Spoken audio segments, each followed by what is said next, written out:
Bože, da i mi na tome krstonosnom putu odricanja i svoje samovoljnosti, individualizma, postanemo istinska bića crkve, koja se spasavaju ispunjavajući volju Božju, postajući tako zajednica spasavanih carstva nebeskog. Draga braći i sestre, ova nedelja posvećena je časnom životvornom krstu, a evo primjera da se podsjetimo šta je časni životvorni krst, šta ukazuje kada se mi prekrstimo.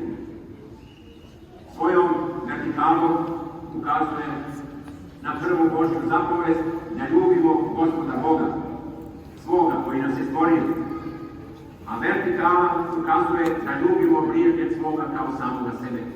Za par minuta počeće sve to pričešće, pa vas sve molim da se prekrstite i da pogledate oko sebe da li ima stari, bolesni, trudnica, dečice, da ih pustite ispred sebe da se prije vas pričesti.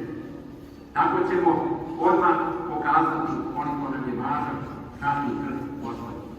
Da ste mi živi i zdravi i Bogom blagosloveni na mnoge godine.